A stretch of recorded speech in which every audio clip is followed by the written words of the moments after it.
Some interesting new developments. I went to the doctor yesterday and I had to go in to get a refill of pain medication, which I truly, truly hate being on, but you know, you gotta do what you gotta do, and thankfully I haven't needed them. Yesterday, the day before, today has been a little bit more rough with my head. I took the dogs on a walk and tried to do a little bit more in terms of moving because I don't want to lose any momentum from my hip recovery. So ideally I shouldn't be completely still, but it also makes it very hard to move around. My head wants to scream at me repeatedly. But when I did go to the doctor, we were talking a great deal about how things have changed and how things have kind of evolved further and to a degree of things I haven't felt before. And obviously not that I want this, but she was actually definitely saying that it really sounds, and she thinks it's trigeminal neuralgia, which obviously it's not something that you want to have. However, it is something that does have a fix. And it makes me not feel nuts in any of the stuff I've been feeling, or the breakdown of kind of researching what's been going on with me and being so body aware.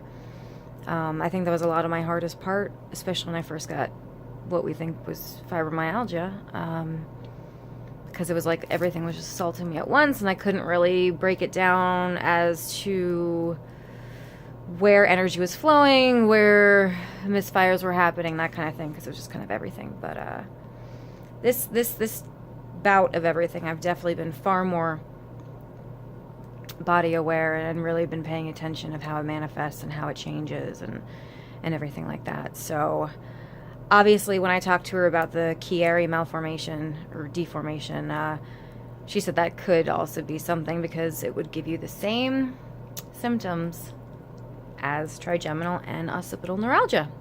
So yay for not being crazy in my thoughts and my logic and my intellect and my breakdown. But the other possible yay is that if it is either trigeminal or occipital neuralgia or the Chiari deformation, there's a fix.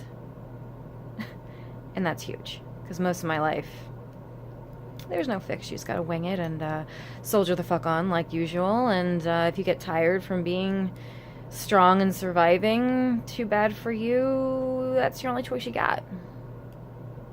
So, and what's to say that this hasn't been causing some of my other issues overall in general? So,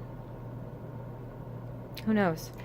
My only real fear right now is work, and if I will have to be needing to take an actual leave of absence,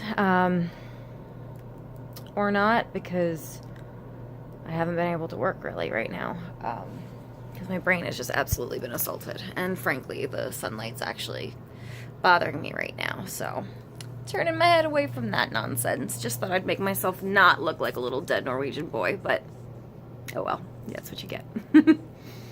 So, another day of chilling and not overdoing it, keeping my head, even right now, like I'm having all kinds of pain up through my head, and, you know, as long as I just don't go into those goddamn flare-ups.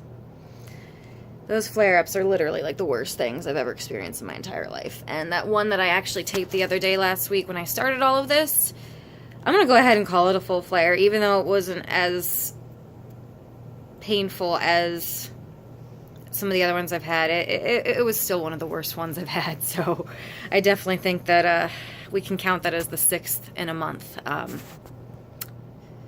and which is just crazy, just to have that many, and especially with your brain to be so off and wonky on the in-between. It's a lot. So here's hoping that some good rest will help and we'll get some answers. And the neurology appointment is on Thursday, so keeping our fingers crossed. Obviously, I won't get answers Thursday because I'm sure I'm going to need MRIs up the wazoo of with and without contrast of everything from sinus to vascular to nerve to all of it, and probably a CT scan as well. And, you know, hopefully we can get that done in the next week or two. So I will update further once we find out from the neuro. And as for now, just going to chill and hang out with these little lazy puppies, right? There's one over there as well. You just can't see her because she's in her giant cloak of I want to be basically in a womb 24/7. But hey, at least she's not eating blankets, so there's that. On that note, we will continue later.